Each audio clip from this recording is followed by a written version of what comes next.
Cumhurbaşkanı, benim içim kan ağlıyor.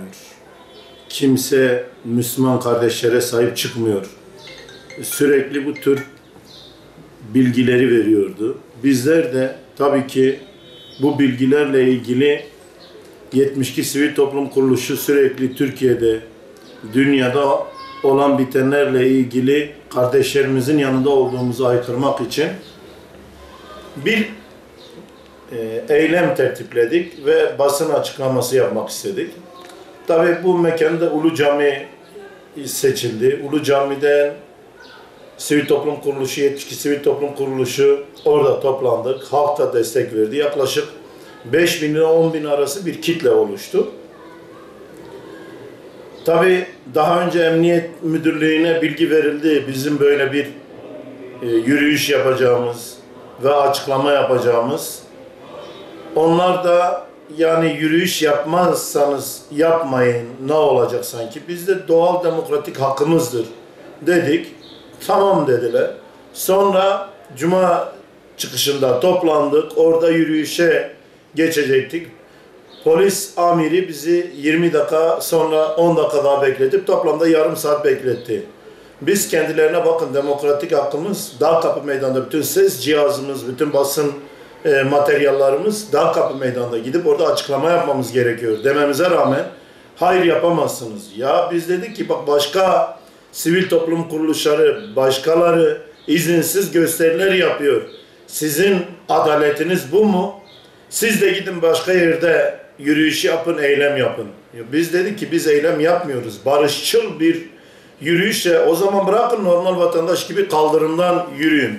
O anda kitlemiz de İslami hareket engellenemez deyince orada polis amiri olduğumuz Ömer Faruk Bey kalkıp diyor ki ben diyor engellerim de siz de geçin göreyim. Bizim kaldırıma pankartı alıp çünkü yürüyüp gidip Dağkapı Meydanı'nda açıklama nereden geçelim? Yürümemizle gaz atmaları, işte çoluk çocuk, bayanlarımız, kadınlarımız, erkeklerimiz, yaşlılarımız, plastik mermi kullanımı, su kullanımı, meğer önceden köşeleri de Ulu Cami'nin dört bir yanını kuşatmışlar. Sanki bizler böyle terör örgütüyüz gibi üzerimize her taraftan gaz yağdırdılar. Yani o çocukların boğulmasını, o kadınların boğulmasını, onların o örtülerinin her birinin bir tarafa kaymasını, bunların hiçbirini aldırış etmeden polise defalarca silah sıkan insanları, ellerini kolunu, halka silah sıkanları eller kolunu sallayıp giderken biz barışçı sivil toplum kuruluşuna uzun namlulu silahlar da dahil bu kullananları kabul etmiyoruz. Nefretle bunu kınıyoruz. Dün valiliğin yapmış olduğu açıklamaya, Emniyet Müdürlüğü'nün yapmış olduğu açıklamaya da anlam veremiyoruz. Ve bu açıklamadan dolayı da teessüflerimizi bildiriyoruz. Böyle bir açıklama olamaz. Valiliğimizin de bu açıklamayı düzeltmesini bekliyoruz. Biz sivil toplum kuruluşları olarak da savcılığa suç duyurusunda bulunacağız. Bizim de elimizde görüntülerimiz var. Kalkıp orada muhafazakar insanlara yapılan bu saldırı ve bırakın sadece 5.000-10.000 kişi camiden çıkanlar, oradaki esnaflar avluların içine, hanın içine, pazarın içine gazın atılması kabul edilemez. Plastik mermi kime sıkıyorsunuz ya? İsrail Filistin'e sıkıyor. Biz ne yaptık? Hangi polise karıştık? Artı bize hakaret etmeler, küfürler, saldırılar, jopların kullanılması, yaşlı amcalara jopların vurulması, bunu kabul etmemiz mümkün değil. Bunun failleri görevden alıncaya kadar mücadelemiz devam edecektir. Eğer bunun gereğini yapmazlarsa gerekirse valiliğin önünde de basın açıklamamızı yaparız. Orada açlık grevi de yaparız. Bunun hesabını verecekler, vermek zorundalar. Kimse bize plastik mermi, uzun namlulu silahlarla yaşlılarımıza silah doğrultamaz, gaz atamaz, su sıkamaz. Eğer biz onlara karşı bir saldırıda bulunmuşsak o zaman çıkıp gereğini yapsınlar. Biz barışçıl bir program tertiplemişsek bunu saldırtanları da nefretle kınıyoruz. İstifaya da davet ediyoruz kendilerini. Diyarbakır'da 72 İslami Sivil Toplum Kuruluşu olarak bugüne kadar yaptığımız gibi yine Mısır'da yaşanan bu idam kararları mezzalimini kınamak, telkin etmek adına bir karar aldık. Ben de bu 72 Sivil Toplum Kuruluşu'nun sekreteriye üyesiyim. Aldığımız karar mucibince üyelerimiz Ulu Cami önünde toplanacaklardı Cuma çıkışı ve Ulu Cami'nin önünden Diyarbakır Dağkapı Şeyh Said Meydanı'na yürünülecekti. Orada basın açıklaması yapılacaktı.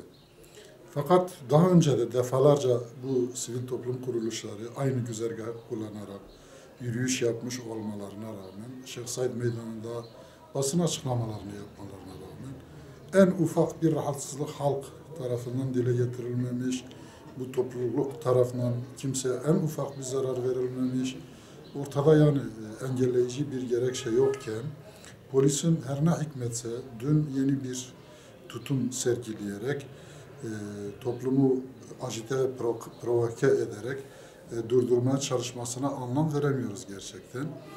Bizi durdurdular. Kendilerine daha önce haber de verilmişti aslında. Fakat son dakikada gelip yürümenize müsaade etmeyiz demeleri gerçekten anlaşılır bir durum değildi.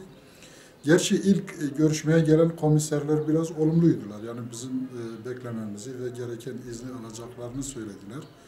Biz de topluluğu yaklaşık 20 dakika beklettik. Hani kitle psikolojisi vardır. 20 dakika beklettiğimiz kitle o sıcağın altında bayağı bunaldı yani. Arada sloganlar falan getiriliyor. Fakat biz umut ile beklerken bir anda, gerçi dün televizyon karşısında da, televizyon programında da söyledim çünkü ismini de bilmiyorum. Daha başka şekilde tarif etmeyi de hak etmeyen şişko polis dediğim şahıs, gri tişörtlü, kısa boylu, oldukça kilolu ve bir görevliydi. Artık görev ve makamını tam bilmiyorum. Kendisi geldiler. Gelmeleriyle birlikte benim buraya gelmemden beri ben kimseyi bu güzergahta yürütmemişim. Bundan sonra da asla yürütmeyeceğim. Ben de kendisine dönüp niye, ne farkınız vardır diğer amirlerden. Bugüne kadar onlarca defa bizleri bıraktılar. En ufak bir zararımız söz konusu değil. Emniyet kayıtlarında bunlar mevcuttur. Basın yayında mevcuttur. Niye siz geldiniz de bu değişikliği yapıyorsunuz dediğim zaman ben yapıyorum, bırakmıyorum ve sıkıysa siz de yürürsünüz dedi. Yani böyle resmen tehdit, resmen provoke eder şekilde bir tavır sergileyerek kendisi ortadan kaybolma yoluna gitti. Yapacağını yaptı. O diğer komiserlere herhalde gereken direktifleri verdi ve ortadan kayboldu. Biz de baktık yolda yürümemize müsaade etmiyorlar.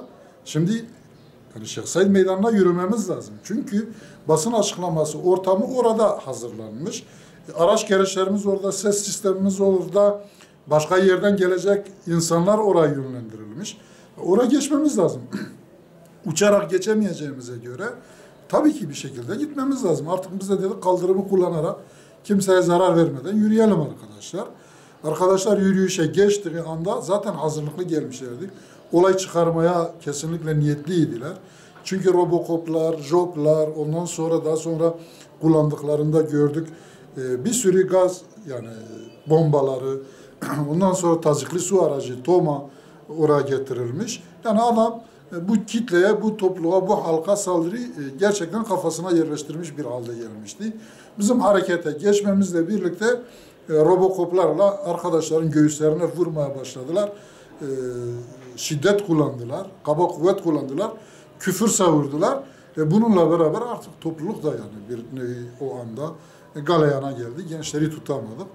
Onlarla polis arasında arbede yaşandı. Yani daha doğrusu şöyle ifade etmek lazım. Topluluk kendisini savunmak durumunda kaldı. Bu savunma esnasında da gerçekten haddinden fazla gaz bombaları kullanıldı.